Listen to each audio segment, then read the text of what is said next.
చేస్తున్నానండి. ఈ దినం మన ధ్యానం నిమిత్తము లోకాసు వార్త 19వ అధ్యాయం 10వ వాక్యాన్ని చదువుకుందాం. లోకాసు వార్త 19వ అధ్యాయం. నశించిన దానిని వెదకి రక్షించుటకు మనుష్య కుమారుడు వచ్చెను. చిన్న ప్రార్థన చేసుకుందామండి. పరిశుద్ధము నమ్మకము కలిగిన మా ప్రియ పరలోకపు తండ్రి, మీ ఉన్నతమైన నామాన్ని బట్టి మీకు స్తోత్రాలు, స్తుతులు, వందనాలు చెల్లిస్తూ ఉన్నాం ప్రభువా. ఈ పరిశుద్ధ పునరుద్ధాన దినంలో మీ సన్నిధికి మమ్మల్ని చేర్చారు, మీకు స్తోత్రాలు. ఇచ్చిన ఆరోగ్యం కొరకై స్తోత్రాలు, సజీవత్వం కొరకై స్తోత్రాలు. ఇప్పటి వరకు మీ నామాన్ని పాడుటకు, కీర్తించుటకు, ఆరాధించుటకు మీ యొక్క సహాయం కొరకై స్తోత్రాలు. వచ్చిన ప్రతి బిడ్డను బట్టి మీకు స్తోత్రాలు. రావలసిన వారందరూ త్వరపడి వచ్చినట్లుగా మీ కృప కొరకై వేడుతూ ఉన్నాం. అల్పుడును నిష్ప్రయోజకుడు అయిన నన్ను మీరు అంగీకరించి మీ అగ్ని చేత కాల్చి పుటం వేసి పరిశుద్ధపరిచి మాతో మాట్లాడి మీ మహిమకు సిద్ధపరచమని పరిశుద్ధాత్మదేవ మీ సహాయం కొరకై వేడుతూ ఉండగా, మీరే ఒప్పింపు చేయవనిగా, గ్రహింపు చేయవనిగా, సమ్మతి గల మనసు పుట్టించువనిగా మీ కార్యాలన్నీ చేసి మహిమ పొందమని యేసుక్రీస్తు ప్రభుల వారి పరిశుద్ధమైన నామంలో ప్రార్థించి అడిగి వేడుకొని పొంది ఉన్నాము తండ్రి, ఆమేన్. ప్రియులారా, మనం చదువుకున్న వాక్య భాగంలో నశించిన దానిని వెదకి రక్షించుటకు మనుష్య కుమారుడు వచ్చెను అన్నాడు. యేసు ప్రభుల వారు భూమి మీదకి ఎందుకు వచ్చారయ్యా అంటే, నశించిన దానిని వెదికి రక్షించటం కోసం వచ్చారు అని దేవుని వాక్యం తెలియజేస్తూ ఉంది. కాబట్టి ప్రియులరా, ఆ అధ్యాయం అంతా కనుక మీరు చదువుకున్నట్లయితే అది జక్కయ్య అనే ఒక ఆయన ఉన్నటువంటి ఊరు. ఎవరండి అది? జక్కయ్య అనే ఒక ఆయన నివాసం ఉన్నటువంటి ఊరు. ఆ ఊర్లోకి యేసు ప్రభు వారు వస్తున్నారని తెలిసింది.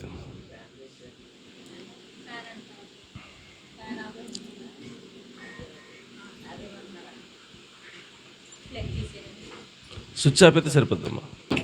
ఓకే. ఆ జక్కయ్య గారు ఉన్నటువంటి ఊరిలో యేసు ప్రభు వారు ఆ ఊరికి వస్తూ ఉన్నారని తెలిసింది వార్త. తెలిస్తే ఆ ఊరి వాళ్ళందరూ కూడా యేసు ప్రభుని చూడాలి అని ఆశపడి రోడ్ల మీదకి వచ్చారు. వస్తే ఈ జక్కయ్య అని అతనికి కూడా యేసు ప్రభు ఎవరో చూద్దామని అనిపించిందంట. అనిపించి వచ్చి చూస్తే వీధుల్లో, అన్ని వీధుల్లోనూ అన్ని చోట్ల జనం ఉన్నారు కదండి. ఈ జక్కయ్య అని ఆయన పొట్టిగా ఉంటాడట. ఇలా చూస్తే కనపడట్లా. దేవుని చూడాలి, యేసు ప్రభుని చూడాలని ఆశతో చెట్టు ఎక్కాడు. మేడి చెట్టు ఎక్కి చూస్తూ ఉన్నాడు.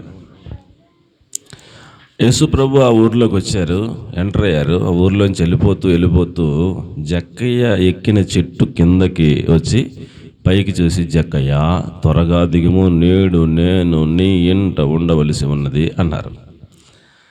ఇదేమిటి, నా పేరు ఈయనకెలా తెలిసింది? ఈయన మహానుభావుడు, దేవాది దేవుని కుమారుడు అని త్వరగా దిగాడట. దిగి రండయ్య అని ఇంటికి తీసుకెళ్ళాడట. ఈలాగా ఊరంతా చెప్పుకుంటున్నారు, ఇదేంటిరా మనకెంత ఊర్లో ఒక పరిశుద్ధుడే దొరకలేదా యేసు ప్రభుకి? ఒక నీతిమంతుడే దొరకలేదా యేసు ప్రభుకి?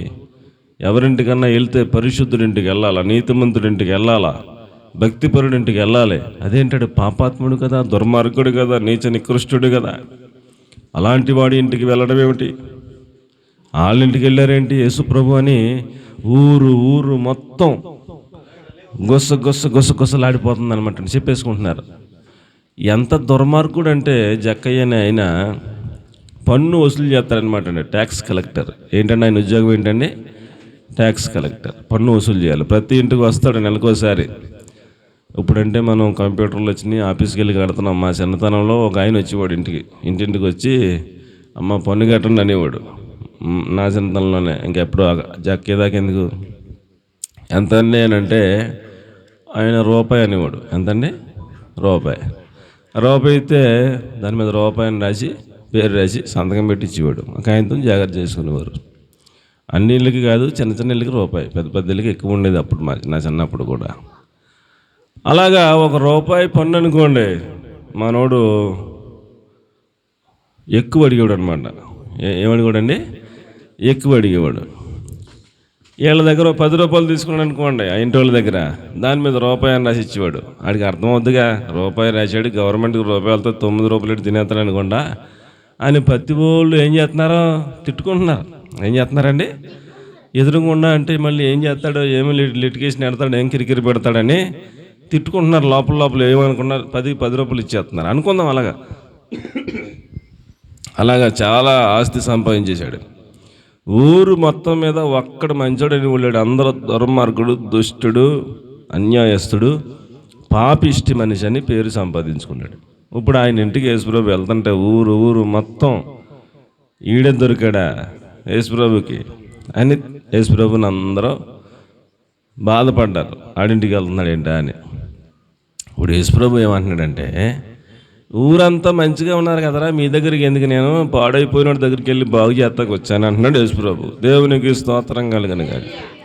యేసుప్రభు పరలోకాన్ని విడిచిపెట్టి భూమి మీదకి వచ్చింది ఎందుకంట? ఆల్రెడీ మంచిగా ఉన్నవాడిని ఇంకేం చేస్తాడు? పాడైపోయేవాడిని, నశించేవాడిని, దుర్మార్గుడిని, దుష్టుని, దొంగల్ని, వ్యభిచారుల్ని, ఇక నరకమునకు అర్హుడీడు, వీడిని తప్పించేవాడు ఎవళ్ళాడు, ఇక్కడ పని నశించిపోవటమే అనుకున్న వాళ్ళ దగ్గరికి వెళ్ళి వాళ్ళని ఏం చేస్తున్నాడంట? రక్షిస్తున్నాడంట. అందుకనే వచ్చాడంట.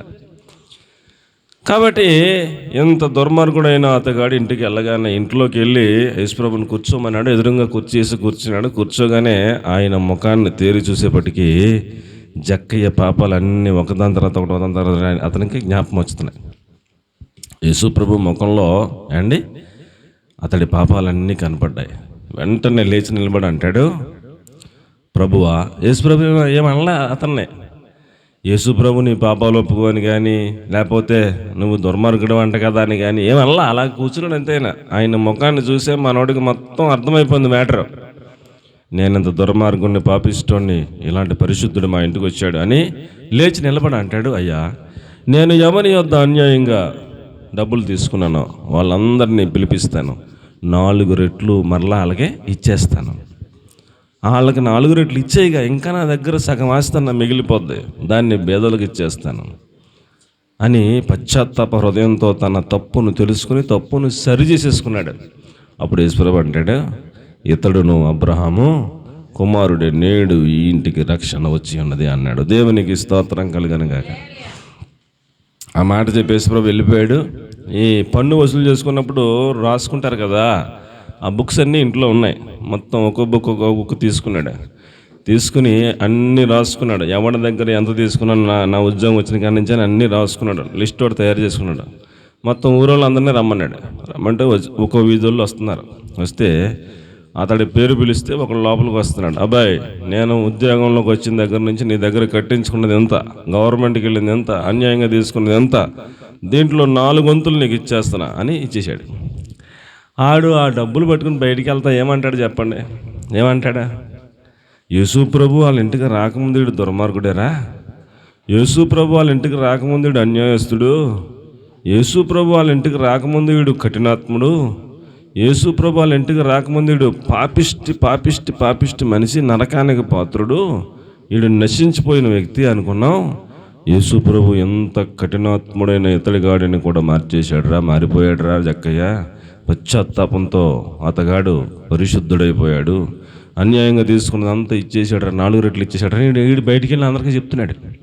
రెండో వాడు వచ్చాడు, అందరికీ అలాగే ఇచ్చేస్తున్నాడు. వీళ్ళందరూ వెళ్ళి ఊరంతా చెప్పేస్తున్నారు. ఏమని చెప్తున్నారు? జక్కయ్య రక్షింపబడ్డాడు. ఏం చెప్తున్నాడండి? జక్కయ్య రక్షింపబడ్డాడు. నశించిపోవలసిన వ్యక్తి నశించిపోకుండా రక్షింపబడ్డాడు అని ఊరు మొత్తం సాక్ష్యం మారుమోగిపోతుంది. దేవునికి మహిమ కలుగును గాక. కాబట్టి ప్రియులారా, ఒక వ్యక్తిని ఊరు మొత్తం పాపిష్టుడు అన్న వ్యక్తి అదే ఊరు మొత్తం అతడు రక్షణ పొందాడు, అతడు పరలోకానికి అర్హుడు అని చెప్పుకునేలాగా అతగాడిలో మార్పును యేసు ప్రభు తీసుకొచ్చారు. ఆ నశించిపోయే అతగాడిని వెతికి రక్షించడం కోసమే ఆ ఊరు వచ్చాడు పని కట్టుకుని మీకు నేను మనవి చేస్తూ ఉన్నాను. కాబట్టి ప్రియులారా, యేసు ప్రభు ఈ క్రిస్మస్ దినాల్లో ఈ డిసెంబర్ మాసం అంతా కూడా ప్రతిరోజు ఎక్కడో దిక్కున క్రిస్మస్ జరుగుతూ ఉంటుంది. ఆయన ఎందుకు వచ్చారని కనుక మనం ఆలోచన చేస్తే, ఆయన నశించిన దానిని వెతికి రక్షించటం కోసం వచ్చాడు. ఎవరు నశింపక అందరూ నిత్య జీవము పొందినట్లు ఆయన అనుగ్రహింపబడ్డాడు అన్నాడు ఒక చోట. కాబట్టి మనందరం కూడా ఏమవ్వాలన్నట్టు, నశించిపోకూడదు అన్నట్టు. చాలామంది ప్రార్థనకు వస్తారు, మారు మనసు పొందని అంటారు, బాప్తిస్మం తీసుకున్నాను అంటారు. ఏమండి, మార్పు వాళ్ళల్లో కనపడట్లేదు. వారిని గురించి ఊరి వాళ్ళు సాక్ష్యం చెప్పేలాగా వాళ్ళు మారట్లేదు. నేను మారు మనసు పొందానండి అంటున్నారు, బాప్తిస్మం తీసుకున్నానండి అంటున్నారు కానీ పలానా వ్యక్తి రక్షింపబడిందని ఊరు మొత్తం చెప్పేలాగా సాక్ష్యాన్ని సంపాదించుకోలేకపోతున్నారు. ఇప్పుడు ఏమండి, జక్కయ్య ₹1 ఎక్స్ట్రా తీసుకున్నాడు అనుకోండి, ఇప్పుడు ₹4 ఇస్తానని ఎందుకన్నాడు? అమ్మా, జక్కయ్య ఒక ఇంటి ఆయన దగ్గర ₹1 ఎక్స్ట్రా తీసుకున్నాడు అనుకోండి, ఇప్పుడు యేసుప్రభు దగ్గర నిలబడి ₹4 మరలా ఇస్తానని ఎందుకన్నాడు చెప్పండి? ఎందుకన్నాడు? ధర్మశాస్త్రంలో రాయబడి ఉన్నది, ఎవరికైనా ఒక గొర్రె నష్టపోతే ఆ నష్టం కలిగించిన వాడికి 4 గొర్రెలు ఇవ్వాలని రాసిపెట్టుంది బైబిల్ గ్రంథంలో. ఆ ధర్మశాస్త్రాన్ని ఎరిగిన వాడు కాబట్టి యేసుప్రభు ముందు నిలబడి అంటాడు, నేను ఎవరిని యొద్ద అయినా ₹1 ఎక్స్ట్రా తీసుకుంటే మరలా వాడికి ఎంత ఇస్తాను? ₹4 ఇస్తానన్నాడు. అలాగే ప్రతి వాడికి ₹4 ఇచ్చేసాడు. ఇచ్చేసి మిగిలిన ఆస్తి పేదలకు ఇచ్చేస్తుంటే సాక్ష్యం మారుమోగిపోతుంది, ఇతడు నిజంగా రక్షణ పొందాడని. చాలామంది రక్షణ పొందుతారు కానీ, నేను రక్షణ పొందాను, నా దేవుని దగ్గర నేను ప్రార్థన చేసుకున్నాను, దేవుడు నన్ను రక్షించాడు అంటారు. కానీ ఈడు అంతకుముందు ఎవరన్నా కొడితే ఆడి దగ్గరికి వెళ్ళి సారీ చెప్పడం. రక్షణ పొందక ముందు ఎవరినో కొట్టాడు, ఆడు కోపిస్తోడు ముందు. ఆడు ఏదో అన్నాడు, నన్ను దవడ మీద కొట్టేశాడు. వీడు ఇప్పుడు రక్షణ పొందాడు, ఆడికి ఎలా తెలుస్తుంది వీడు రక్షణ పొందాడని? వీడు ఇప్పుడు ఏం చేయాలి చెప్పండి?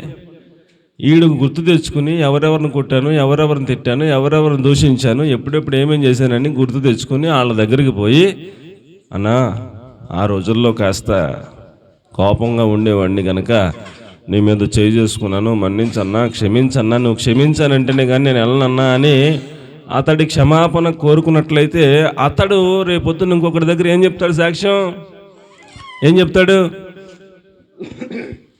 ఏంటి చెప్పండి, ఏం చెప్తాడు? ఒరే, ఆడు చాలా కోపిస్తాడు కదా, కానీ ఆడు మారిపోయాడురా, వచ్చాడురా, మా ఇంటికి వచ్చాడురా, తలుపు కొడితే నాకు 102 కొట్టుకొని మళ్ళీ కొడతాడేమో, ఇంటికి వచ్చాడు ఎందుకొని అనుకున్నాను. రావటమే కాళ్ళ మీద పడిపోయాడు, నన్ను క్షమించానంటే కానీ వెళ్ళనంటున్నాడు.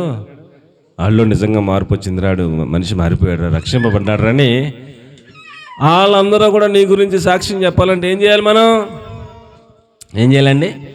నా దేవునితో నేను ఒప్పందం చేసుకున్నాను, నా దేవుడు నా పాపాలను కడిగాడు, నా దేవుడు నన్ను రక్షించాడు, కానీ నేను ఎవరి దగ్గరికి వెళ్ళి నేనేమి సారీ చెప్పను అంటారు అందరం కూడా. అలాగంటే పని అవదు. జక్కయ్య అంతకుముందు ఎవడెవరి దగ్గర ఏమేమి తీసుకున్నానో అదంతా కూడా చెల్లించాడా లేదా? ఏమండే, చెల్లించాకే సాక్ష్యం వచ్చింది. ఇప్పుడు దాకా తీసుకున్నాను ప్రభువా, ఇక నుంచి తీసుకోను అని తీర్మానం తీసుకుని నా దగ్గర ఉంచుకుంటానంటే మరి సంపూర్ణ మార్పేది నీ దగ్గర. నీ గురించి ఎవడ సాక్ష్యం చెప్తాడు? చెప్తారా? చెప్పరు. ఇందులో కూడా కొంత జ్ఞానం ఉంది అండి. కొన్ని చెప్పే ఉంటాయి, కొన్ని చెప్పనే ఉంటాయి, అవునా కదా? కొన్ని చెప్పే ఉంటాయి, కొన్ని చెప్పకూడదు, అలాంటివి కూడా ఉంటాయి. జ్ఞానంగా మనం ప్రవర్తించాలి.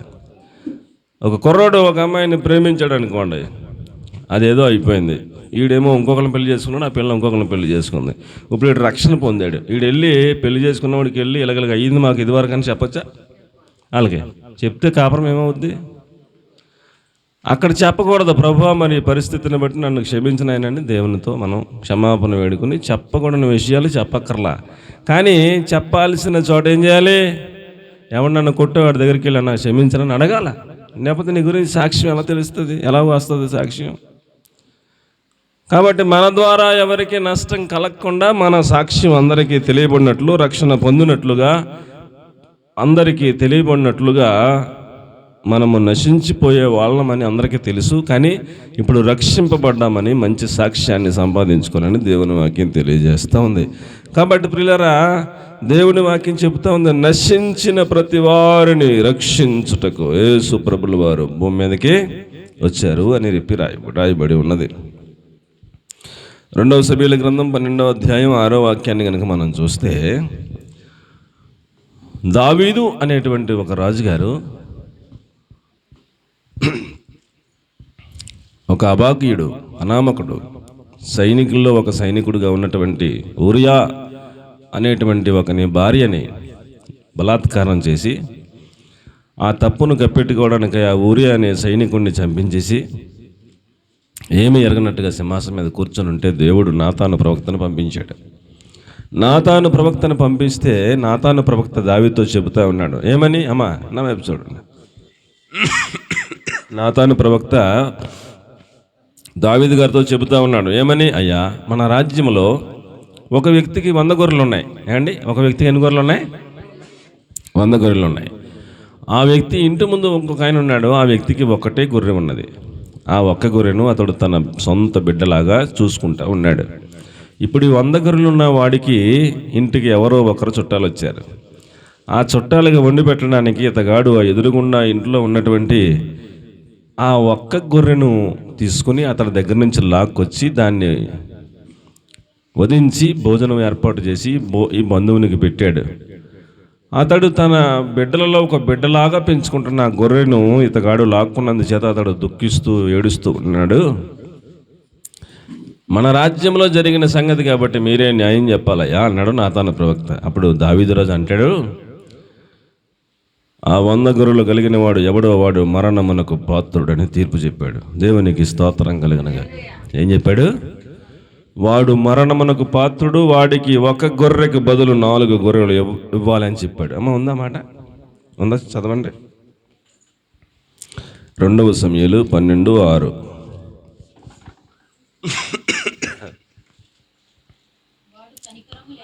వాడు కనికరము లేక ఈ కార్యము చేశాను గనుక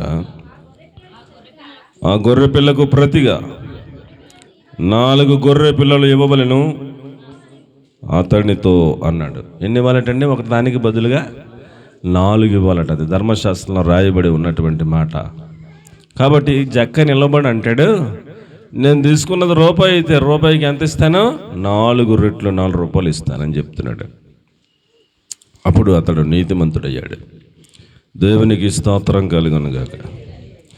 రక్షణ పొందక ముందు ఎవరెవరి దగ్గర అన్యాయంగా సంపాదించామో, రక్షణ పొందక ముందు ఎవరిని నిందించామో, ఎవరిని అవమానించామో, ఎవరి మీద చెడ్డగా ప్రచారం చేశామో, ఎవరిని మనం అల్లరి చేశామో, ఎవరిని మనం దుర్భాషలాడామో, ఎవరి మీద బూతులాడామో, రక్షణ పొందకముందు మన జీవితం ఏంటో, ఇప్పుడు రక్షణ పొందిన తర్వాత, రక్షింపబడిన తర్వాత మరలా అదే వ్యక్తి దగ్గరికి వెళ్ళి ఏం చేయాలి? క్షమించమని అడిగి నేను రక్షింపబడ్డాననే ఒక సాక్ష్యాన్ని మనం సంపాదించుకోవాలి. అలాగున్న మనం నశించిపోయే వాళ్ళం, మనల్ని రక్షించడానికి యేసుప్రభు ఈ లోకానికి వచ్చారని, అలాగున్న జక్కయ్య రక్షణ పొందినట్లుగా మన అందరం కూడా రక్షింపబడాలని దేవుని వాక్యం మనకు తెలియజేస్తూ ఉంది. దేవునికి మహిమ కలుగునుగాక. ప్రియులారా, రక్షణ పొందటం అంటే మనం పాపాత్ములం, మనం దౌర్భాగ్యులం, మన అందరము కూడా నరకమునకు పాత్రులమే. అవునా కదా? చిన్నప్పటి నుంచి మనకు తెలియక అనేక పాపాలు చేసిన వాళ్ళమే. చూపులో పాపం, మాటలో పాపం, తలంపుల్లో పాపం, పనుల్లో పాపం, చేతులతో పాపం, కళ్ళతో పాపం, అన్ని రకాల పాపాలు చేసిన వాళ్ళమే. ఈ పాపమునకు శిక్ష మరణమే, అది నరకమే, అందులో అనుమానం ఏమీ లేదు. ఇప్పుడు నశించిపోతున్నటువంటి మన కొరకు ప్రభువు తానే మనలాగా శరీరమును ధరించుకుని భూమి మీదకి వచ్చి ఆ పాపమునకు శిక్ష ఆయన శరీరం మీద వేసుకుని మరణించి సమాధి చేయబడి రక్తాన్ని కార్చి ప్రాణాన్ని పెట్టి శరీరం అంతా నలగొట్టబొట్టకు ఇష్టపడి పునరుద్ధానుడై మరణాన్ని జయించి పరమునకు ఆరోహణమై వెళ్ళిపోయాడు. ఇప్పుడు మనము రక్షింపబడాలి అని అంటే మన కొరకు మరణించిన యేసుప్రభుల వారి మీద విశ్వాసం ఉంచాలి. ఏం చేయాలండి? యేసుప్రభుల వారి మీద విశ్వాసం ఉంచాలి. ఎవరైతే యేసుప్రభుల మీద విశ్వాసం ఉంచుతారో, తన పాపములను నోటితో ఒప్పుకుంటారో, వారిని దేవుడు రక్షిస్తాడు. దేవునికి మహిమ కలుగునుగాక. ఒకసారి పాపాన్ని దేవుడు క్షమించిన తర్వాత ఇకను పాపము చేయకము అని చెప్తూ ఉంటాడు దేవుడు. ఏం చెప్తాడండి? ఇకను పాపము చెయ్యకము అని చెప్తాడు. ఎందుకు చెప్తాడు? నీవు ఇంతకుముందు చాలా పాపాలు చేసావు. ఆ పాపాల నిమిత్తం నీవు ఖచ్చితంగా నరకానికి పాత్రుడివి. నేను నరకం వెళ్లకుండా నీకు బదులుగా నేను చనిపోయి నా రక్తంలో నిన్ను కడిగి పరిశుద్ధపరిచి నిన్ను పరలోక రాజ్యం వెళ్ళటానికి మార్గాన్ని ఏర్పాటు చేశాను. కాబట్టి నీవు రక్షింపబడిన వ్యక్తివి కనుక ఇంకా నువ్వు ఏం చేయకూడదు? పాపము చెయ్యకూడదు అని స్పష్టంగా చెప్తూ ఉంటాడు. చూడండి, మీకు 4-5 మాటలు చూపిస్తాను. యోహాను సువార్త 5:14. యోహాను సువార్త 5:14.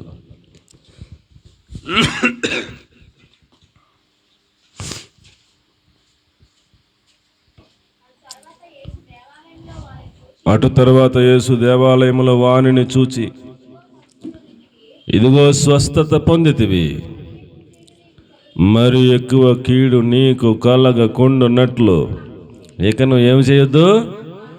పాపము చెయ్యొద్దు అని చెప్పాడు. దేవునికి బిగ్గరగా ఒక స్తోత్రం చెప్దాం. హల్లెలూయా. కాబట్టి ప్రియులరా, అక్కడ సందర్భం ఏమిటంటే 38 సంవత్సరాల నుంచి ఒకడు ఆ కోనేడు దగ్గర కూర్చొని ఉన్నాడు. ఎన్ని సంవత్సరాలండి? 38 సంవత్సరాల నుంచి కూర్చొని ఉన్నాడు. దేవదూత వచ్చి ఆయా కాలములలో నీళ్లను కదుపుతారంట.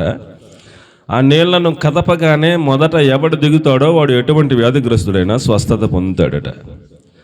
అలాగున ఈ 38 సంవత్సరాల నుంచి దేవదూత వస్తూ ఉన్నాడు, నీళ్లను కదుపుతూ ఉన్నాడు. మొదట దిగిన పత్తివాడు ఎంత వ్యాధిగ్రస్తుడైనా స్వస్థత పొందుతూ ఉన్నారు, వెళ్ళిపోతూ ఉన్నారు. ఈతగాడు మాత్రం 38 సంవత్సరాల నుంచి అక్కడే కూర్చుని ఉన్నాడు. ఈతగాడికి ఏమి రాలేదు? స్వస్థత రాలేదు. యేసు ప్రభు ఆ మండపంలో చాలామంది ఉన్నారు, కానీ ఎవరి దగ్గరికి ఎవరి దగ్గరికి వచ్చాడు? ఎవరి దగ్గరికి వచ్చాడు యేసు ప్రభు? ఈ 38 సంవత్సరాల నుంచి కూర్చున్నవాడి దగ్గరికి వచ్చాడు. వచ్చి, నీవు స్వస్థత పొందగోరుచున్నావా అని అడిగాడు. అడిగితే ఆయన అంటాడు, ప్రభువా, దేవదూత వచ్చినప్పుడు నీళ్లను కదిలించినప్పుడు నన్ను ఎవడూ తీసుకెళ్ళి వాడు ఉండలేదు. నేను వెళ్దామని ప్రయత్నం చేసాము, నన్ను కేకేసే లోపల ఎవడొకడు దిగేస్తున్నాడు, స్వస్థత పొందేస్తున్నాడు. నేను అలాగే ఉంటున్నానయ్యా.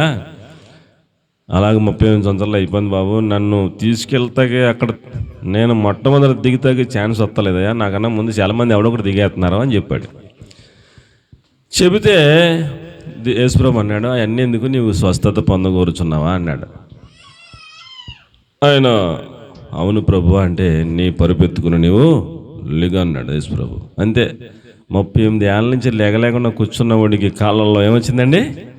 శక్తి, బలం వచ్చింది. వెంటనే పరుపట్టుకున్నాడు, లేచాడంట, గొంతులు వేసుకుంటా పరుపట్టుకుని వెళ్ళిపోయాడంట ఇంటికి. దారిలో యూదులు ఆపారు. ఇవాళ శనివారం కదరా, విశ్రాంతి దినము కదా, ఈ రోజున నీవు అక్కడ కూర్చొని ఉంటావు కదా, లేగలేని వాడువు కదా, ఎలా లెగిసావురా, ఏంట్రా నీ పరుపెత్తుకోకూడదు కదా అని అడిగారు. అడిగితే ఆయన, ఎవరో నాకు తెలదు బాబా, నీ పరుపెత్తుకుని లేగన్నాడు, నాకు బలం శక్తి వచ్చింది, నా నీరసం పోయింది, నా కాళ్ళు బలపడ్డాయి, నేను పరుపెత్తుకుని లేచాను అన్నాడు. అంటాడు. అయిపోయింది అక్కడ కోటం. వీడు కృతజ్ఞతతో మందిరానికి వెళ్ళాడు. మందిరంలో యేసు ప్రభు ఆయన్ని చూశాడు. చూసి అంటాడు, ఇదిగో స్వస్థత పొందితివి, నీకు మరి ఎక్కువ కీడు కలగకుండా నిమిత్తం నువ్వేం చేయకూడదు? పాపము చెయ్యకము అని చెప్పాడు. అంటే అంతకుముందు మనవాడు ఏం చేసేవాడు? పాపం చేసేవాడు అని అర్థం. నువ్వు పాపం చేసేవాడు, నరకానికి పాత్రుడురా, నశించిపోయే స్థితిలో ఉన్నావు, ఇంకా రేపు మాపు చచ్చిపోయేలాగా ఉన్నావు. నిన్ను రక్షించడానికే పరలోకం నుంచి వచ్చాను నేను, నిన్ను నశించిపోయేవాడిని రక్షించాను, నీ వ్యాధిని స్వస్థపరిచాను, ముట్టాను, నీ పాపాలు కూడా క్షమించాను, మరి ఎక్కువ కీడు నీకు కలగకున్నట్లుగా ఏం చేయకూడదు? మరలా పాపము చెయ్యకము అని చెప్పాడు. కాబట్టి ప్రియులరా, మనము మందిరానికి వస్తున్నాం, మంచిది. మారుమనసు పొందాం, మంచిది. బాప్తిస్మాలు కూడా చాలామంది తీసుకున్నారు, మంచిది. రక్షింపబడ్డాము అంటే అర్థం ఏంటంటే, ఇక నువ్వు పాపము చెయ్యొద్దు అని చెప్తున్నాడు దేవుడు. ఒక వ్యక్తి రక్షణ పొందిన తర్వాత కూడా ఇంకా నేను జారిపోతున్నానండి, ఇంకా నేను పాపాలు అనుకోకుండా చేసేస్తున్నానండి, ఈ రోజుకో రోజు ప్రభువా క్షమించిన ఆయన అనే పరిస్థితిలో ఉన్నానండి అన్నట్టుగా ఉండకూడదు. సైతానును జయించగలిగిన శక్తిని పొందుకోవాలి. ఇక నువ్వు పాపము చేయకుండా జాగ్రత్తగా పరిశుద్ధతను కాపాడుకోవాలి. అప్పుడే నిత్యజీవం వెళ్తాం. అండ్ అప్పుడే దేవుని దగ్గరికి వెళ్తాం. ఇప్పుడు మనల్ని దేవుడు రక్షించడానికి పరలోకాన్ని విడిచి భూమికి వచ్చి ఏం చేశాడు? ఆయన నరకానికి వెళ్ళిపోకుండా పరలోకం వెళ్ళటానికి మార్గం ఏర్పాటు చేశారు. మరి ఇప్పుడు ఆయన ఎంతా కష్టపడి రక్షించిన తర్వాత కూడా ఇంకా నువ్వు పాపం చేసి నరకం వెళ్ళిపోతానంటే ఏమిటి ప్రయోజనం? ఏమండి, ఏమైనా అర్థం ఉందంటారా? అందుకనే ప్రభు చెబుతూ ఉన్నాడు, ఇక నువ్వు పాపము చెయ్యకము. ఈ పూట మనం నేర్చుకోవాల్సింది ఒకే ఒక పాయింట్, నశించిన దానిని వెదకి రక్షించుటకు యేసు ప్రభు వచ్చారు. అందులో నశించిపోయే వాళ్ళం మనం, ప్రతి ఒక్కరూ మనల్ని కూడా ఆయన రక్షణలోకి తీసుకొచ్చారు. ఆయన చెప్తున్న మాట ఏంటంటే, ఇక నువ్వు ఏం చేయొద్దు? పాపము చేయొద్దు. ఇక నువ్వు పాపము చేయొద్దు. నీకు ఇచ్చిన రక్షణను కాపాడుకో.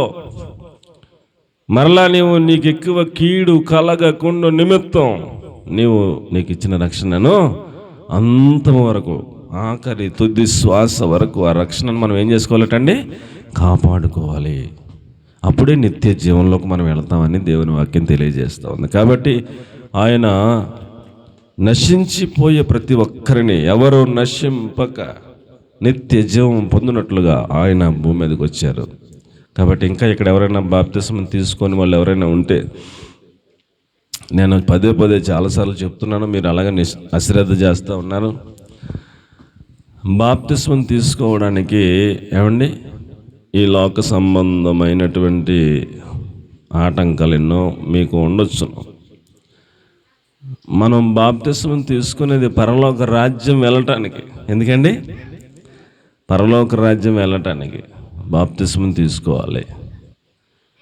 ఇక్కడ కొన్ని ఆటంకాలు వచ్చినా పర్వాలేదు, ఇక్కడ కొన్ని నష్టాలు వచ్చినా పర్వాలేదు, మనం మాత్రం నశించిపోయే వాళ్ళంగా ఉండకూడదు. అర్థమైన వాళ్ళందరూ దేవునికి స్తోత్రం చెప్పండి. మనము నశించిపోకూడదనే ఆయన తన ప్రాణాన్నే పెట్టేశాడు నీ కోసం, నా కోసం. ఆయన రక్తమంతా ఆఖరి బొట్టు వరకు ఆయన కార్చాడు నీ కోసం, నా కోసం. అలాంటి ప్రేమ కలిగిన దేవుడు లోకంలో ఎవరిని మనం కనుగొనలేము.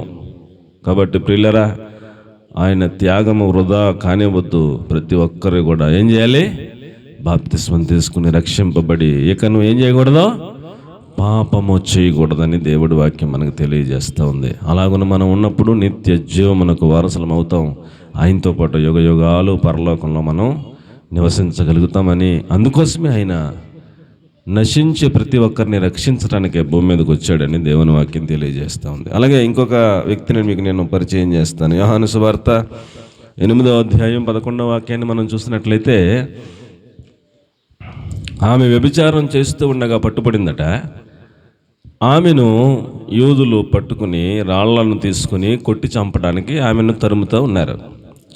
ఆమె పరుగున ఆ మార్గం గుండా వస్తున్నప్పుడు అక్కడ యేసుప్రభులు వారు ఉన్నారు కూర్చుని. అక్కడికి వచ్చింది ఆమె, అలాగ ఆగింది. వారు కూడా అక్కడికి వచ్చారు, ఆగారు. యేసుప్రభుని చూసి అన్నారు, యేసుప్రభువా, మా ధర్మశాస్త్రంలో మోషే మాకు చెప్పాడు, ఎవరైనా వ్యభిచారం చేస్తూ ఉండగా పట్టుబడితే వారిని రాళ్లతో కొట్టి చంపాలని. ఈమె వ్యభిచారం చేస్తుండగా మేము పట్టుకున్నాం, ఈమెను రాళ్లతో కొట్టి చంపడానికి రాళ్ళు కూడా తెచ్చాం, నువ్వేం చేయమంటావు అని యేసుప్రభుని అడిగారు. మోషే ఏమని రాశాడు? ఎవరైతే వ్యభిచారం చేస్తూ ఉన్నారో ఆ పురుషుడును ఆ స్త్రీని ఇద్దరిని కూడా లాక్కురావాలా. ఏమండి? ఇద్దరిని లాక్కొచ్చి, ఇలాగ ఎవరైనా మన ఇజ్రాయేలులో ఎవరైనా తప్పు చేస్తే వాళ్ళని రాళ్లతో కొట్టి చంపమని దేవుడు మోషే ద్వారా చెప్పాడని అందరూ చెప్పి ఆ రాళ్ళు వాళ్ళిద్దరి మీద వేసి చంపేయాల. అలాగ చూసిన ప్రజలందరికీ ఏముంటుంది? భయం. అమ్మో, ఎవరితోనూ మనం వ్యభిచారము పాపము చేయకూడదు, నాకు ఇచ్చిన భార్యే, నాకు ఇచ్చిన భర్తే, అంతే, ఇంకా పరాయి వాళ్ళు ఇంకా చూస్తే చంపేస్తారు, రాళ్ళు ఇచ్చుకుని అన్న భయం ఒకటి ఉంటుందని అలాగ చెప్పారు పాత నిబంధన గ్రంథంలో, ధర్మశాస్త్రంలో. ఇప్పుడు వీళ్ళు ఏం చేశారు తెలివితేటలుగా? మరి మగోడిని తీసుకురాలేదుగా, మగోడిని వదిలేశారు. ఒక ఆడవుడినే రాళ్ళు తీసుకొని తరుముతా తీసుకొచ్చారు. ఇప్పుడు యేసుప్రభు అన్నారు, సరే ధర్మశాస్త్రం ఉన్నమాట నిజమే, కరెక్టే, మీలో పాపము లేనివాడు మొదట రాయి ఆమె మీద వేయండి అన్నాడు ఆయన.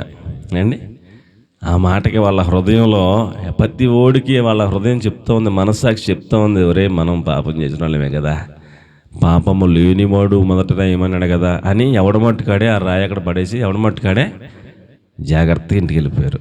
అప్పుడు ఆవిడ గడగడలాడిపోతా, పాపము లేనివాడు పరిశుద్ధుడు నీవే కదా అయ్యా, నీవు ఈ రాళ్ళన్నీ అన్నీ తీసుకుని కొట్టినని చంపేతావా అన్నట్టు వస్తుంది.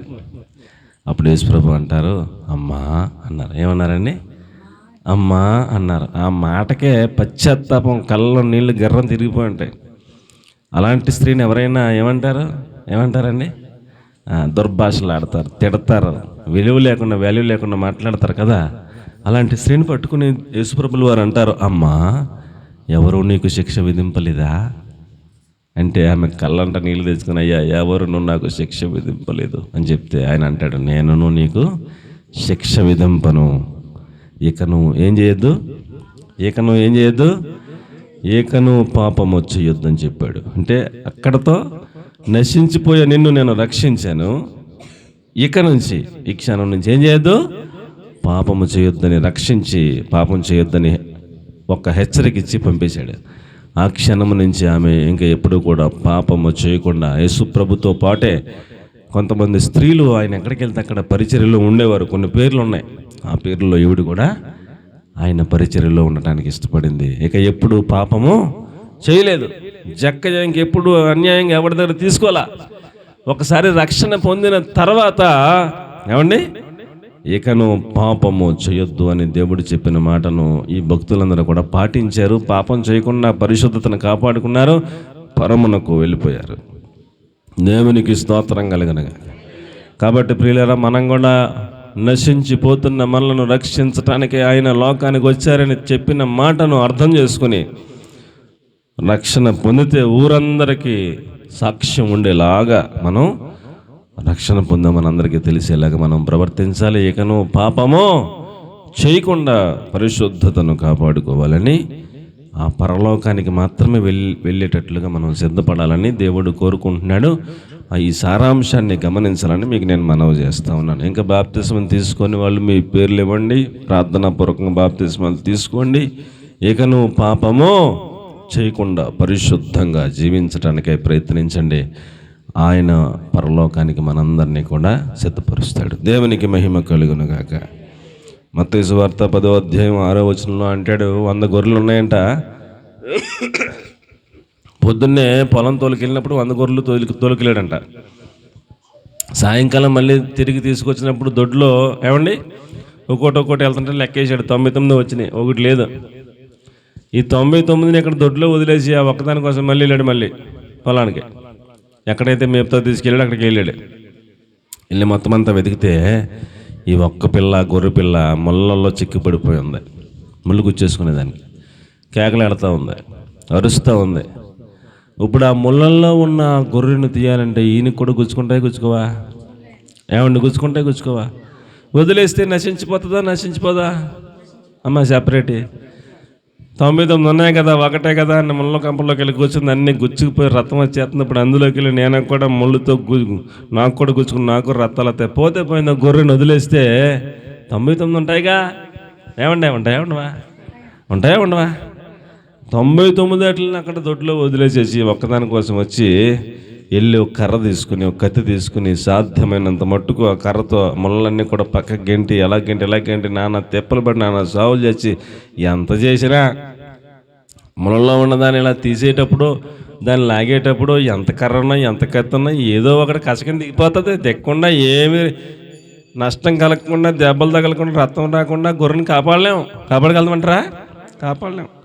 అలాగున నశించిపోతున్న మనలో ప్రతి ఒక్కరిని కొరకు ఆయన ఏమండి ముళ్ళ చేత గుచ్చబడి రక్తమంతా ఆయన కారిపోతూ ఉన్న లెక్క చేయకుండా ముళ్ళల్లో ఉన్న గొర్రెను జాగ్రత్తగా తీసి దానికి గుచ్చుకున్న ముళ్ళన్నీ తీసి దానికి వైద్యం చేసి దానిని భద్రపరిచి మరలా అది బాగుపడేదాకా దాన్ని స్వస్థపరిచి తీసుకొచ్చి 100 అట్లతో కలుపుతున్నాడు. దేవునికి స్తోత్రం కలుగును గాక.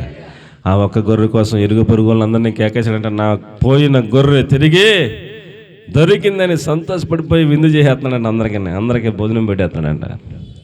ఒక్కరు కూడా నశింపక నిత్య జీవము పొందిన కొరకే ఆయన పరలోకాన్ని విడిచి భూమి మీదకి వచ్చాడని దేవుని వాక్యం తెలియజేస్తూ ఉంది. కాబట్టి ప్రియులారా, మనలో ఏ ఒక్కరు కూడా నశించిపోవడం ఆయనకి ఇష్టం లేదు. అందుకనే ప్రాణాన్ని పెట్టాడు. అందుకనే నశించిన దానిని వెదికి రక్షించడానికి వస్తున్నాడు. ఆ ఒక్క గొర్రె కోసం వెదికాడు. ముళ్ళ కంపల్లో దొరికితే లైట్ వేసుకుని, అప్పటికే చీకటడిపోద్ది కదా, లైట్ వేసుకుని నాన్న తిప్పలు పడి చీకట్లో కాళ్ళలో ముళ్ళు దిగిపోతుంటే ఒళ్ళంతా ముళ్ళు దిగిపోతుంటే దాన్ని మొత్తం మీద బయటకు లాక్కొచ్చి దాన్ని ఏమండి సజీవంగా రక్షించే వరకు నిద్రపోలేదని ప్రభు పేరట మీకు నేను మనవి చేస్తూ ఉన్నాను. అలాగున మన ప్రభువు మన కొరకు ఆయన ఒళ్ళంతా గాయపరచబడ్డాడు, రక్తమంతా చిందింపబడింది. ఫలితం నశించిపోయే నీవు నేను రక్షింపబడ్డాము అనే సత్యాన్ని ఎరగాలని, ఆషామాషిగా ఈ రక్షణ వచ్చింది కాదని, అందుచేత ఇక నువ్వు ఏమి చేయకూడదని, ఇక నువ్వు పాపము చేయకూడదని దేవుని వాక్యం హెచ్చరిక చేస్తూ ఉన్నది. కాబట్టి ప్రియులారా, మనము నిత్య జీవము పొందినట్లుగా మనల్ని మనం సిద్ధపరచుకోవాలని మీకు నేను మనవి చేస్తూ ఉన్నాను. ఇంకొక మాట మనం చూస్తే యోహాను సువార్త 4వ అధ్యాయం 9వ వాక్యం. యోహాను సువార్త 4వ అధ్యాయం 9వ వాక్యం. సమరయ స్త్రీ అనే ఒక ఆవిడ ఉన్నారు. వాళ్ళకి ఇశ్రాయేలీయులు యూదులకి ఏమండి సహవాసం కుదరదు. ఆ బావి యాకోబు బావి అని ఒకటి ఉన్నది. ఆ యాకోబు బావి దగ్గరికి నీళ్లు పట్టుకెళ్ళడానికి ఆ ఊరోళ్ళందరూ కూడా సాయంకాలం పూట వస్తారు. ఎప్పుడు వస్తారండి? సాయంకాలం పూట వచ్చి నీళ్ళని పట్టుకెళ్తారు, లేకపోతే పొద్దున్నే వచ్చి పట్టుకెళ్తారు. ఈ సమరయులు కొంచెం ఏమండి వాళ్ళతో కలవకూడదు కాబట్టి, వాళ్ళతో మాట్లాడకూడదు కాబట్టి ఈవిడి మంచినీళ్ళ కోసం ఎప్పుడు వచ్చింది? మిట్ట మధ్యాహ్నం వచ్చింది. ఎప్పుడు వచ్చిందండి? మిట్ట మధ్యాహ్నం ఎండ ఏ క్లాస్గా మలమల మాడిపోయే ఎండలో ఎవరన్నా వస్తారా? అమ్మ ఎవరన్నా వస్తారా? వీళ్ళు వాళ్ళతో కలవకూడదు కాబట్టి ఈ మిట్ట మధ్యాహ్నం వచ్చింది ఈవిడి మిట్ట మధ్యాహ్నం నీళ్ళు కొత్తదని తెలిసిన యేసు ప్రభు, ఆయనకి అన్ని సమస్యలు ఎరిగినవాడు కనుక ఎక్కడో ఉన్న ఆయన సమరయ ఆ పట్టణానికి, ఆ యాకోబు బావి దగ్గరికి నడుచుకుంటా మిట్ట మధ్యాహ్నం ఎండలో వచ్చేసాడండి. వెతుక్కుంటూ వచ్చేసాడు. వచ్చాడా రాలేదా? ఏమండి నడుచుకుంటూ వచ్చేసాడు ఎండలో. వచ్చేసి అక్కడ కూర్చున్నాడు. ఆవిడకంటే ముందే వచ్చి కూర్చున్నాడు అక్కడ. ఆవిడ తర్వాత వచ్చింది. వస్తే ఆవిడతో మాట్లాడటం మొదలుపెట్టాడు. ఆ మాటల మధ్యలో చివరికి వచ్చేసరికి, ఇంతకుముందు నీకు 5 పెనిమిట్లు ఉన్నారు, ఇప్పుడున్నవాడు నీవాడు కాదు అన్నారు యేసుప్రభు. ఆవిడకి అర్థమైపోయింది ఇంకా మ్యాటర్. నా బతుకంతా నాకు చెప్పేశాడు, ఈయన మామూలు మనిషి కాదు, ఈయన ప్రవక్త క్రీస్తు అయి ఉంటాడు అని తన పాపాన్ని అక్కడికక్కడే విడిచిపెట్టేసింది. దేవునికి స్తోత్రం కలిగిన గాని ఆయన ఇచ్చిన నిత్య జీవం అనేటువంటి ఆ నీళ్లను తీసుకుంది. పాపము అనే ఆ కొండను విడిచిపెట్టేసింది. అంతకుముందు 5 చేసుకుందంట. ఎంతమందినండి? 5 చేసుకుందంట. ఇప్పుడు ఒక అతనితో ఉంటుందంట, కానీ అతను పెళ్లి చేసుకోలేదంట. ఇప్పుడున్నవాడు నీవాడు కాదు అన్నాడు యేసుప్రభు. నా జీవితం ఉన్నదన్నట్టుగా చెప్పాడంటే ఈయన దేవుడే, దేవుని కుమారుడే, మామూలుకి వెళ్ళదు కదా అని వెంటనే తన పాపాన్ని కొండను అక్కడ వదిలేసి ఆయన ఇచ్చిన నిత్య జీవన నీళ్లు తీసుకుని రక్షణ పొంది, ఇక నువ్వు పాపము చెప్పండమ్మా, ఇక నువ్వు పాపము చేయలేదు. మళ్ళీ ఇంటికి వెళ్ళలేదు. 6వ ఇంటికి వెళ్ళలేదు. ఇంకా ఆ 6వ ఇంటికి వెళ్ళాల్సిన ఆవిడ ఊళ్ళోకి వచ్చింది. ఎక్కడికి వచ్చిందండి? ఊళ్ళోకి వచ్చి ప్రతి ఇంటికి వెళ్ళి తలుపు కొడుతుంది. తలుపు తీయగానే ఆ ఇంట్లో ఉన్న వాళ్ళు వచ్చి, అమ్మ బాబు ఈవిడేంటి తలుపు కొడుతుంది ఏంటి అని వాళ్ళు ఆశ్చర్యపోయి చూస్తే వాళ్ళకి సువార్త చెప్తుంది. అమ్మ, నా జీవితం ఒకప్పుడు పాపిష్టి జీవితం, మీ అందరికీ తెలుసు కదా.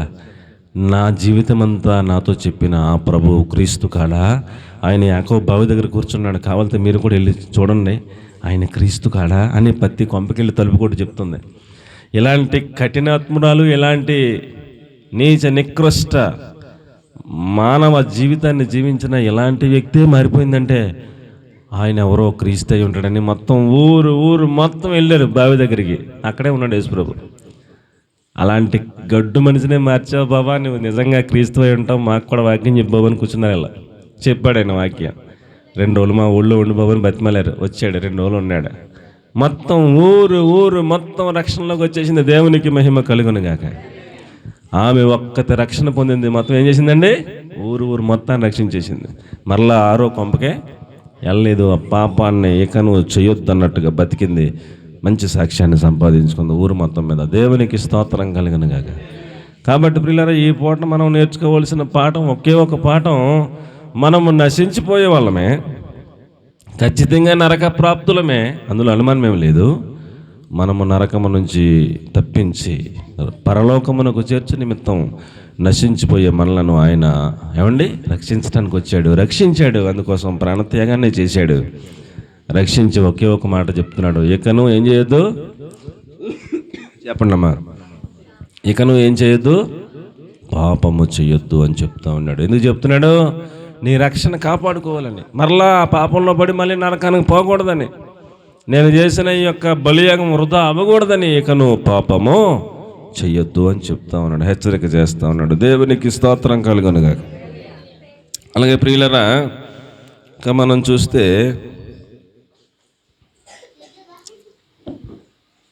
మత్తయి 10:6 చెప్పిన మాట ఏమిటంటే, నశించిన గొర్రెల యొద్దకి వెళ్ళండి అన్నాడు తన శిష్యులతో. ఎక్కడికి వెళ్ళమన్నాడండి?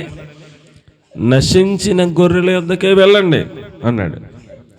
కాబట్టి దేవుని యొక్క టార్గెట్ ఏమిటంటే, ఎవరైతే నశించిపోతున్నారో, ఎవరైతే పాపిష్టులు ఉన్నారో, ఎవరైతే దుర్మార్గులు ఉన్నారో వాళ్ళ దగ్గరికి వెళ్ళి వాళ్ళను సంపాదించాలి, రక్షణలోకి నడిపించాలని చెప్తూ ఉన్నాడు.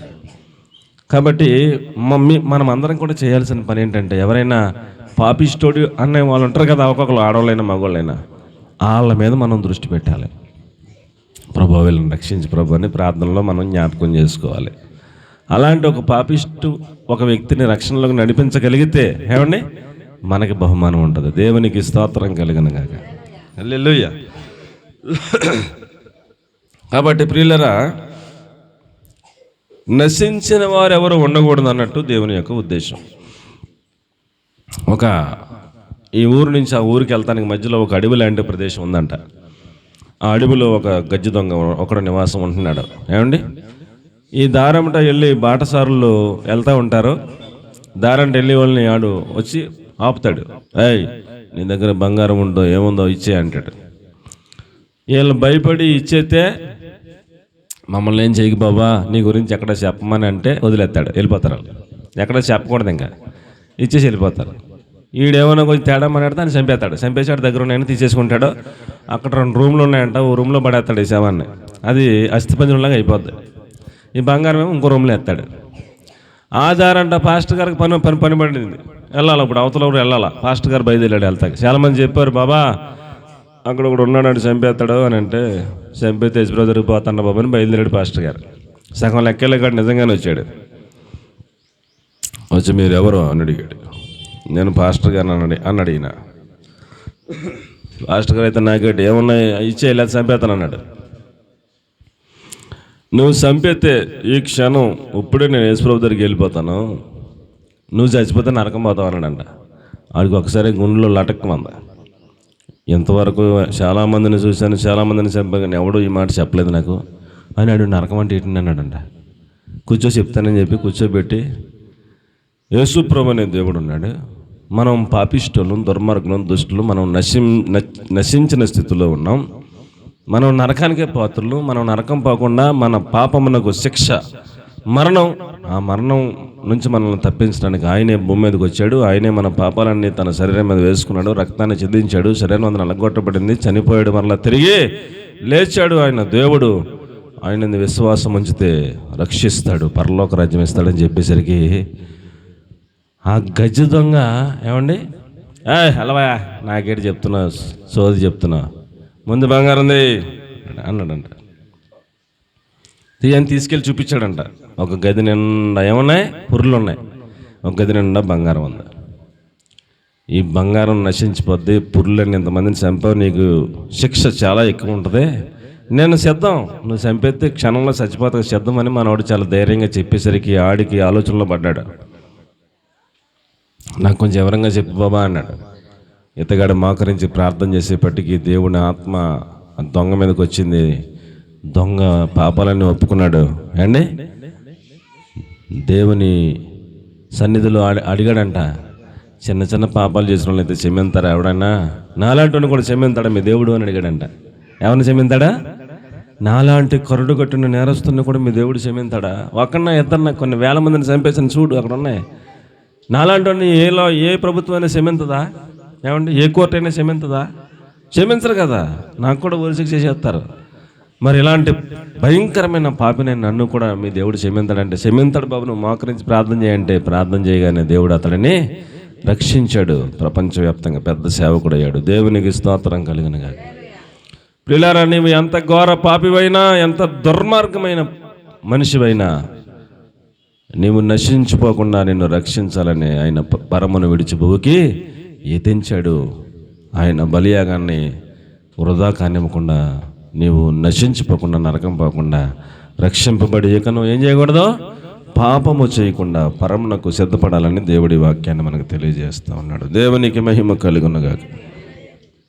అలాగే ప్రియులారా, రోమపత్రిక 6:22లో చెప్పాడు, పరిశుద్ధులుగా జీవిస్తే దాని అంతము నిత్య జీవం అన్నాడు. ఒకసారి రక్షణ పొందిన తర్వాత ఇక పాపము మనం చేయకూడదు, పరిశుద్ధులుగా మనం జీవించాలి. అప్పుడు నిత్య జీవం అనగా పరలోక రాజ్యం మనం వెళతాం.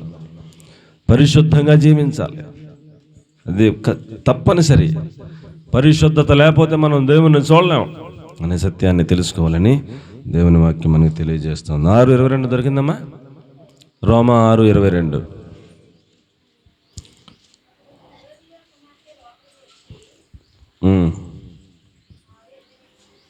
రోమా అయినను ఇప్పుడు పాపము నుండి విమోచింపబడి పరిశుద్ధులగుట. అమ్మా ఎర్రా, విమోచింపబడి దేవునికి దాసులైనందున పరిశుద్ధత కలుగు చేయుటకు, పరిశుద్ధత కలుగుటయే మీకు ఫలం, దాని అంతము నిత్య జీవము అన్నాడా? అక్కడ లేదా? దాని అంతము పరిశుద్ధులు అవటం కోసమే ఆయన భూమి మీదకి వచ్చాడు. దాని అంతము అనగా నీవు పరిశుద్ధతను కాపాడుకుంటే అంతమున ఏమవుతుందే, నిత్య జీవమునకు మనం వెళ్తామని చెప్పాడు. దేవునికి మహిమ కలుగునుగాక. అలాగే ప్రియులారా, రోమా 6:54లో చెప్పాడు, నా శరీరం తిన్న రక్తము త్రాగబడి నిత్య జీవం గలవాడు అంత్య దినమున నేను వానిని లేపుతాను అన్నాడు. కాబట్టి ప్రియులారా, సంఘములోకి వస్తున్న ప్రతి ఒక్కరు కూడా తప్పనిసరిగా మారు మనసు పొందాలి, తప్పనిసరిగా బాప్తిస్మం తీసుకోవాలి, తప్పనిసరిగా ఆయన శరీరానికి సాదృశ్యంగా ఉన్న రొట్టె, ఆయన రక్తానికి సాదృశ్యమైన రసములో పాలు పంపులు పొందాలి. అలాంటి వారిని చచ్చిపోయినా కూడా అంత్య దినమున నేను వారిని లేపుతాను, పరలోక రాజ్యం తీసుకెళ్తాను అంటున్నాడు. ఆయన శరీరం ఎందుకు తినాలి? ఆయన రక్తం ఎందుకు త్రాగాలి? ఆయన ఆ యొక్క బల్లను ప్రతివారం ఎందుకు జ్ఞాపకం చేసుకోవాలి ఆయన మరణాన్ని అంటే, ఏమండి, ఒక వ్యక్తి ఆయన శరీరాన్ని జ్ఞాపకం చేసుకునే ముందు, ఆయన రక్తాన్ని ఆయనను జ్ఞాపకం చేసుకునే ముందు ఆ వారం అంతా ఒక్కసారి అలా గుర్తు తెచ్చుకుని, ప్రభువా ఈ వారంలో చూడకూడదు ఏదో చూశాను, వినకూడదు ఏదో విన్నాను, చేయకూడదు ఏదో చేశాను, నేను ఎంత కంట్రోల్ చేసుకుందామన్నా కొంత తప్పిపోయాను, నన్ను మన్నించాయా, క్షమించాయి, నీ రక్తంలో అక్కడికి పరిశుద్ధపరిచాయా, మనుషులం కదా, ఏదో చిన్న చిన్న పొరపాట్లు జరిగిపోతున్నాయి ప్రభువా, నాకు శక్తిని బలాన్ని ప్రభువా తప్పిపోకుండా ప్రార్థన చేసుకుని, ఈ వారంలో ఏదైనా పొరపాటు ఉంటే నాకు తెలిసి కానీ తెలవగానే మన్నించాయా, క్షమించాయా, పరిశుద్ధపరిచాయా, నీకు నాకు అడ్డంగా ఏ పాపం లేకుండా చేయి ప్రభువా అని ఒక ప్రార్థన చేసుకుని పరిశుద్ధపరచబడి యోగ్యత సంపాదించుకుని అప్పుడు ఆయన బలంలో చేయి పెట్టమని అది ఏర్పాటు చేశాడు. ఉత్తనే ఏర్పాటు చేయలే. ప్రతివారం యేసుప్రభుని జ్ఞాపకం ఎందుకు చేసుకోవాలి? ఏమన్నా ఎందుకు చేసుకోవాలి? మనల్ని మనం శుద్ధీకరించుకుంటూ చేసుకోవాలి. ఎప్పుడు కూడా యోగ్యులంగా ఉండటానికి చేసుకోవాలి. అయోగ్యత లేకుండా చూసుకోవడం కోసం మనం ఈ యొక్క రొట్టెలో పాలుపంపులు పొందాలి.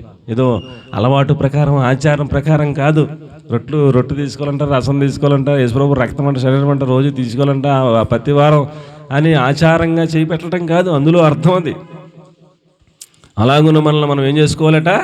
పరిశీలన చేసుకుని పరిశుద్ధతను ప్రతి వారం కాపాడుకుంటూ ఉంటే అంత్య దినమున మనం ఒకవేళ చచ్చిపోయినా మనలను లేపుతానన్నాడు, పరలోకానికి తీసుకెళ్తానన్నాడు. కాబట్టి ప్రియులారా, ఎవరు నిత్యజీవం పొందుతారు? ఎవరు నిత్యజీవం పొందుతారండి చెప్పండి? పరిశుద్ధులుగా ఉంటే నిత్యజీవం అంతమున. అండ్ ఎవరు నిత్యజీవాన్ని పొందుతారు? ఆయన శరీరము రక్తములో పాలు పంపులు పొందేవారు మాత్రమే పరలోకం వెళ్తారు. చాలామంది చర్చికి వస్తారు. నేను చాలా కాలం నుంచి చూస్తుంటాను, చిన్నప్పటి నుంచి చర్చికి వచ్చేవాళ్ళే బాప్తిసం తీసుకున్న వాళ్ళు కూడా చాలామంది చేయొత్తారు. మేము చెబుతూ ఉంటాం, మీ చేయొత్తానంటే అంతకుముందు వారం ఎత్తారు, ఈ వారం ఎత్తరా, అమ్మా చేయొత్తానంటే ఎత్తరా. ఏదో డిస్టర్బెన్స్ ఏదో ఉంది వాళ్ళకి, అందుకని ఏమెత్తలేదు, చేయెత్తలేదు. అసలు తీసుకోకపోతే నరకమున బాబా అంటే మళ్ళీ చేయెత్తపోతే మరి ఎంత ప్రమాదం. ఏ వారానికి ఆ వారం ఏం చేసుకోవాలి? సరి చేసుకోవాలి, శుద్ధీకరణ చేసుకోవాలి, పరిశీలించుకోవాలి, పరీక్షించుకోవాలి, పరిశోధించుకోవాలి, యోగ్యంగా మారాలి. అప్పుడు ఆయనను జ్ఞాపకం చేసుకుని ఆయన బలలో పాలుపంపులు పొందాలి, వారిని మాత్రమే నిత్య జీవమునకు ఆయన యాక్సెప్ట్ చేస్తాడని చెప్పబడుతూ ఉంది. అలాగే యోహాను సువార్త 6వ అధ్యాయం 48లో చెప్పాడు, యేసు క్రీస్తు ప్రభుల వారు దేవుని కుమారుడని, మన కొరకు మరణించాడని, పునరుద్ధానుడు అయ్యాడని, మన కొరకు విజ్ఞాపన పరలోకంలో చేస్తూ ఉన్నాడని, ఎవరైతే విశ్వసిస్తూ ఉంటారో ఆయనందు విశ్వాసం ఉంచిన నన్ను రేపొద్దున్న ఆయన మృతులలో నుంచి లేపి పరమునకు తీసుకుని వెళ్తాడని ఎవరైతే నమ్ముతారో, విశ్వసిస్తారో, నిరీక్షిస్తారో వారికి నిత్య జీవం అని చెప్పాడు. అండ్ చదివారా మాట? దొరికిందా? విశ్వసించు వాడే నిత్య జీవము కలిగిన వాడు అన్నాడు. దేవునికి స్తోత్రం కలుగును గాక. కాబట్టి మనందరిలో ఏముండాలి చెప్పండి? యేసు ప్రభుల వారి దేవుడు, ఆయన నా కోసం మరణించాడు, ఆయన చెప్పినట్టుగా నేను గనక విశ్వాసం ఉంచగలిగితే ఆయన మరలా వచ్చినప్పుడు నన్ను పునరుద్ధానం నాకు ఇస్తాడు, పరలోకానికి తీసుకెళ్తాడనే విశ్వాసంతో మనం బ్రతకాలి. ఆ విశ్వాసమే లేకపోతే మనం పరిశుద్ధతను కాపాడుకోలేం. పాపం చేయకుండా ఉండటం మనకు సాధ్యం కాదు. ఆ విశ్వాసం మనకు ఉండాలని ఆయనకు ప్రార్థన చేసుకుంటూ విశ్వాసం కలిగి మనం జీవించాలని దేవుని వాక్యం తెలియజేస్తూ ఉంది. ఇంకెవరికి ఇస్తాడంటే నిత్య జీవం? మత్తయి 19:29 దేవుని కోసం దేన్నైనా విడిచిపెడితే నిత్య జీవం అన్నాడు. దేవుని కోసం మత్తయి 19:29 మత్తయి 19:29 దేవుని కోసం నీవు ఏదైనా విడిచిపెట్టావా? మా పేతురు గారు అన్నాడు, ప్రభువా మేము మా వలలో విడిచిపెట్టాం, మా జీవనోపాధి విడిచిపెట్టాం, మా తల్లిదండ్రులను విడిచిపెట్టాం, మా అన్నదమ్ములను విడిచిపెట్టాం, మా అక్కచెల్లని విడిచిపెట్టాం, మాకున్నవన్నీ విడిచిపెట్టేసి నీ దగ్గరికి వచ్చాం, మరి మాకేంటి ప్రతిఫలం అని అడిగాడు పేతురు గారు. అడిగితే దేవుడు అంటాడు, ఇక్కడ అన్నదమ్ములను, అక్కచెల్లెలను నా నామం నిమిత్తం, అన్నదమ్ములైనను, అక్క చెల్లెలనైనను, తండ్రినైనను, తల్లినైనను, పిల్లలనైనను, భూములనైనను, అమ్మా ఇండ్లనైనను విడిచిపెట్టిన ప్రతి వాడు ఒకటి నువ్వు వదిలిపెడితే 100 ఎత్తాడంట దేవుడు. దేవునికి స్తోత్రం కలిగిన గాక. దేవుని కొరకు నీవు ఒకటి వదిలేస్తే దానికి 100 రెట్లు ప్రతిఫలం ఇస్తానంటూ ఆఖరిలో ఎవరో ఇవ్వలేంది నిత్య జీవమునికి ఇస్తానన్నాడు. దేవునికి మహిమ కలుగును గాక. కాబట్టి దేవుని కోసం ఏమైనా విడిచిపెట్టావా? దేవుని కోసం కులాన్ని విడిచిపెట్టావా? దేవుని కోసం ఏమండి ఏదైనా విడిచిపెట్టావా? దేన్నైనా త్యాగం చేసావా? చేస్తే బాధపడకు. ఏముంటుందంట? 100 రెట్లు ప్రతిఫలం ఉంటుంది. దాంతోపాటు చివరిని ఏమిచ్చాడు? నిత్య జీవం నీకు ఉంటుంది అని చెప్పాడు. దేవునికి మహిమ కలుగును గాక. కాబట్టి ప్రియులారా, ఈ వాక్యం వింటున్నవారు దూరాన సమీపాన ఎవరైనా మనము నశించే వారి జాబితాలో ఉండకూడదు. నశించిన దానిని వెదకి రక్షించుటకు ప్రభు అయిన యేసుక్రీస్తు లోకమునకు వచ్చారు అనే సత్యాన్ని ఈ వాక్యం ద్వారా మనం తెలుసుకుని మనం ఆయన విశ్వాసం ఉంచి రక్షణ పొంది ఇక నువ్వు ఏం చేయకూడదు? పాపము చేయకుండా పరిశుద్ధత కలిగిన వాళ్ళమై, ఆయన బలలో పాల్పంపులు పొందే వాళ్ళమై, విశ్వాసం కలిగిన వాళ్ళమై, ఏదైనా దేవుని కొరకు విడిచిపెట్టగలిగిన స్థితిలోనికి మనం నడిపించబడి ఆ నిత్య జీవమును సంపాదించుకున్నట్లుగా పరిశుద్ధాత్ముడు మనందరినీ సిద్ధపరచును గాక. ఆమేన్. అందరం